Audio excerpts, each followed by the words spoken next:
떼쟁이 박근혜입니다. 네, 때를 쓰고 있죠 지금 현재 국민을 상대로 특검을 상대로 때를 쓰고 있는 박근혜 씨 얘기를 좀 해보려고 하는데 변덕이 좀 심해지는 것 같아요. 네, 변덕이 죽을 듯하는데 일단은 이제 2016년 11월 4일 날 춘추관 기자회견에서 박근혜 씨가 진상과 책임 규명을 위해 청와대 비서실과 경호실이 검찰 수사에 적극 협조할 것 이런 얘기를 했었어요. 지가 안 나오고 또 들어봐야 돼. 네. 그리고 필요하다면 네. 본인 역시 검찰의 조사에 성실히 임할 각오이며 특별검사 수사까지 수용하겠다라고 했습니다. 그런데 한 3달째 접어드는 지금 현 시점에서 보니까 그때 했었던 얘기를 전혀 뒤집는 듯한 그런 행동과 말들을 하고 있어요. 보니까 박영수 특별검사팀의 사전 정보 유출을 주장하면서 여기에 응할 수 없다라는 식으로 지금 깔라면 깔아 이런 식으로 나왔죠. 네. 피의자가 갑인양 행세를 하고 있는데 진짜 밀당도 어느 정도 해야지 그냥 아주 그냥 갖고 놀려고 아직도 자기가 공주님인 걸로 알고 있는 것 같아요. 그러니까 애초에 특검이랑 청와대랑 계속해서 저희한테 공개되진 않았지만 계속해서 조율을 해오고 있었던 거 아닌가요? 그죠? 네. 그러니까 이제 이게 대면 조사를 하는데 네. 뭐 그냥 특검이 야 대면 조사를 할 거니까 니네 이렇게 해 이렇게는 하지 않아요. 네. 그래 어차피 썩어도 준치라고 대통령을 했었던 사람이니까 청와대 쪽이랑 이제 스케줄 조율을 한단 말이에요. 네. 장소라든지 디테일한 것까지 조율을 하는데 조율이 끝나고 나서 이게 뭐 언론이 유출을 했다. 박영수 특별검사팀에서 이런 식으로 지금 현재 주장을 하는 거죠. 그러니까 나는 못하겠다. 그게 큰 의미가 있을까 싶네요. 그렇게 말하는 거에 대해서. 의미도 없을 뿐더러 저는 그냥 청와대 측에서 그 얘기를 일부러 흘리지 않았을까 싶기도 해요. 그게 회의 자체가 진짜 소수만 데리고 하는 회의였는데 거기서 특검 측에서도 몇 명 참석 안 한 걸로 알고 있는데 자기네들이 약간 자작극하는 것 같아 보이기도 하거든요. 너무 억지 주장이고 갑자기 새어나간 것도 이상하고 그래서 특검 측에서 그런 얘기도 했대요. 그러면 한번 어디서 새 나갔는지 찾아보자 이런 식으로 찾아봐서 그 사람 벌 주고 뭐 하면 될 거 아니냐 이런 식으로까지 반응이 내부에서 나왔는데 당연히 브리핑에서는 말 못했겠지만 그래서 약간 자작극이 아닐까. 그냥 연기를 하려면 뭐든지 못하겠어요. 일부 언론도 그렇지만 대다수의 국민도 그렇게 생각하죠. 자작극 같잖아요. 그러니까 아빠가 일본군 출신이잖아요. 그 일본군들이 예전에 뭐 만주사변이라든지 이런 거 다 자작극으로 일으켰잖아요. 네네. 거기서 좀 배웠나? 영감을 얻은 것 같아요. 법적으로 봐도 특검법 12조에 대면 조사 일정은 공개가 가능하다고 나와 있어요. 그래서 특검도 그렇고 보도를 한 SBS도 사실은 그 법이 있기 때문에 그거를 방송을 할 수 있는 거라고 생각을 다들 한 거거든요. 그렇기 때문에 애초에 비공개로 해달라는 요청 자체를 한 거부터가 법에 맞지를 않는 거기 때문에 청와대라는 데가 법을 당연히 알고 해야 되는 데잖아요. 그런데 그런 식으로 자꾸만 탈법을 하려고 하는 게 더 굉장히 안 좋은 스탠스인 거죠. 대포폰이 약간 생각나지 않으세요? 뭐든지 탈법으로 자꾸 해결하려고 하죠. 네. 청와대가. 그 우스운 게 본인들이 그렇게 똥 묻은 건 모르고 특검보 4명 중 1명이 정보를 흘렸다 이런 식으로 이제 막 이상한 엉뚱한 사람 잡고 늘어지기를 시전했어요. 근데 저는 약간 이게 청와대 안에서 아직 의견 조율이 되지 않아서 이런 식으로 시간을 끌려고 했는데 혹은 그러니까 약간 이렇게 두 파로 나뉜 것 같아요. 우리 정말 강경하게 이거 조사 받지 말자 이 파랑 우리 좀 시간을 좀 많이 끌어서 나중에 받자 파가 둘이 나뉘었는데 아직 이 둘이 의견 조율이 잘 안 돼가지고 이런 식으로 자꾸 팩팩거리는 것 같아요. 갑자기 노론소론으로 네네네 양분되었다. 약간 네 그런 느낌인 것 같아요. 왜냐면 너무 갈피를 못 잡고 있는 것처럼 보이거든요. 그러니까 약간 보면은 생각이 없어 보여. 그냥 한 입장에서 얘기하고 있는 게 맞나? 그냥 막 이랬다 저랬다 그냥 자기네들끼리도 이게 뭐가 맞는지 어디까지 자기네들도 알 거 아니에요. 지금 자기네들이 억지를 부리고 있다는 거를. 그래서 일말의 양심을 가지고 적당히 양심을 찾자 이 주의랑 아예 그냥 없어진 거 다 없애버리자 이런 주의랑 나눠져 있는 것 같아요. 네. 그렇게 또 생각할 수도 있고 그래서 뭐 특검에서는 그래? 그럼 누가 유출했는지 한번 따져보자. 그럼 CCTV를 가려보면은 최초에 이 사전 정보 유출한 진원지가 있을 거 아니냐. 특검도 강경하게 쫄지 않는다. 이런 모습을 보이는 것 같아요. 그 청와대는 그 어떤 조사가 일어난 것도 아닌데도 갑자기 처음부터 그냥 그 4명 특검부 중에 1명이 유출했다고 단정을 딱 지으면서 얘기를 하더라고요. 이거를 국민의당 김경진 의원이 들었으면 이랬을 것 같아. 어찌 알았을까? 사전정보 유출을 어찌 알았을까? 막 이러면서. 네. 근데 사실 대면 조사 늦춘다고 해도 눈 가리고 아웅일 뿐이지 그 수사 기한을 좀 늘릴 수 있는 오히려 명분을 제공했다고도 하더라고요. 네. 네. 현재 뭐 박주민 의원이 네. 특검 수사 연장을 위한 특검법 개정안을 7일날 발의를 했어요. 네. 그래가지고 지금 이 부분에 대해서 좀 집중이 되고 있죠. 그러니까 이게 수사 기간을 현행 70일에서 120일로 연장을 하고, 네.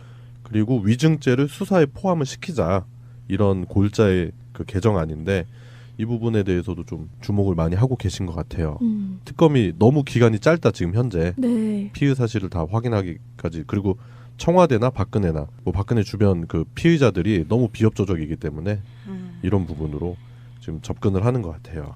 그게 지금 이번 달까지가 딱 1차 수사 기간이어서 네. 그게 특검에서도 이런 비공개를 요청하는 것 자체가 법에 맞지는 않는데 기간이 워낙 없다 보니까 수락을 한 거다라고 얘기를 했었죠. 그러면 기간이 연장되면은 이런 식으로 다 편히 봐줄 필요 없는 거네요? 네, 그렇죠. 근데 이제 이 개정안을 통과시키려면 일단 정세균 국회의장이 직권상정은 할 수 있어요. 일단은 뭐 새누리당은 분명히 반대할 거고, 현재 양상으로 봤을 때는. 그런데 이제 중요한 키포인트가 생긴 게 바른정당이에요. 바른정당. 그 사람들의 그 의원 수가 좀 절실하게 필요가 해지는 상황이 되는 거죠. 바른정당의 협조가 없으면 좀 힘들 것이다. 뭐 이런 식으로 얘기를 했다고 하더라고요. 뭐 라디오에서. 그리고 그런 것도 비교를 해보면 하더라고요. 노무현 전 대통령 때만 해도 대통령 비리 사건이 딱 터지니까 언론에서 진짜로 그날 대통령이 뭘 먹었는지 몇 시에 무슨 얘기를 했는지까지 다 보도가 됐거든요. 아 진짜 매일매일. 대단했어요. 저도 진짜. 기억이 나는데 진짜 그거를 사람들이 뉴스를 다 맨날 집에 가서 뉴스만 보는 거예요. 대통령이 오늘 뭐 했나. 뭐 약간 얘기가 셀 수도 있는데 그때 양상을 보면은 그때는 국민들이 탄핵을 반대를 했죠. 근데 지금 탄핵을 해달라고 좀 네. 제발 좀 탄핵 좀 제발. 해달라고. 저 스스로 안 내려오니까. 그때는 그렇게 언론이 다 다뤘는데 이번에는 대면 조사 일정 하나 발표했다고 이런 식으로 청와대가 발끈할 수 있는 철면피 자체가 대단하다고 봐요. 그러니까 언론도 정권 교체되면은 반드시 그 개혁 대상 1호 확실하게 개혁을 하지 않으면 자꾸 이런 식 깔때기?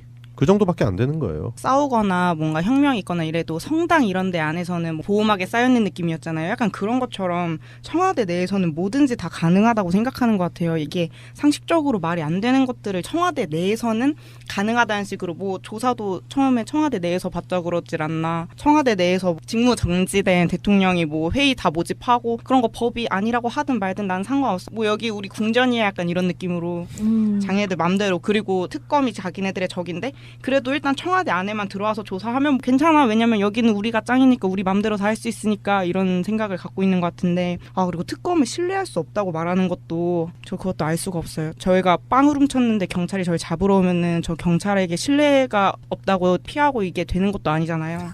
도대체 무슨 생각을 하고 있는지 모르겠어. 자기네들이 피의자 신분인 거를 까먹는 것 같아요. 광장에 100만 명이 모여가지고 바로 앞에 있는 청와대를 쳐들어갈 수 있는데도 안 쳐들어간 국민들을 못 믿겠다는 거랑 똑같은 얘기거든요. 그러네요. 그렇죠. 광장에 그때 근 200만 정도 모였을 때 있잖아요. 진짜 그 기세로 만약에 청와대를 에라 모르겠다고 갔다. 충분히 가능하다니까 진짜. 100만 명이 서 있기만 해도 그냥 청와대가 부서져요. 아니 진짜 움직이지를 못하는데 움직이지를 못하고 뭐 경찰 병력 해봐야 그러면 안 되겠지만 그런 상황이 생겼을 때 경찰 병력 과연 적극적으로 시위 군중을 진압할 수 있었을까? 저는 의구심이 들어요. 불가능하지 않겠나.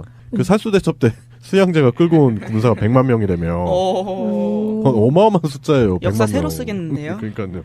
저는 그 약간 그 매드맥스 있잖아요. 그거 약간 떠올렸는데 분노의 질주. 필요사가 이렇게 딱 차 돌려가지고 다시 가잖아요.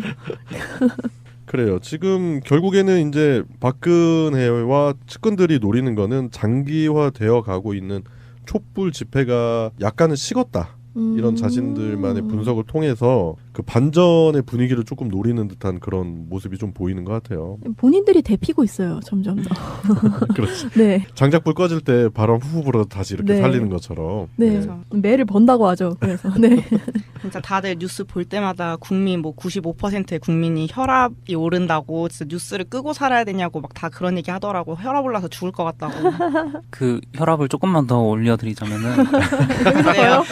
청와대에서 이 조사 자체를 얘기하면서 관련해서 대통령의 예의를 지켜서 조사를 해야 된다 이런 식으로 얘기를 하더라고요. 그런데 진짜 저희가 이렇게 무혈 사태로 시위하는 정도까지 국민들이 예의를 지켜줬는데 더 이상의 무슨 예의를 바라는 건지. 진짜로 쳐들어 올라가서 머리끄댕이 잡고 끌고 나오고 싶은데 네. 그래도 우리는 성숙한 촛불 시민이니까 끝까지 그 과정 자체는 아름다워야 된다라는 취지로 이렇게 평화 집회도 하고 그렇잖아요. 그런데 맞아요. 지금 그런 촛불 시민들을 완전히 기만하는 거죠. 광장 민심 자체를 기만하는 거고. 그 맨날 생각나는 말이 있는데 그 호의가 계속되면 권리인 줄 알잖아요.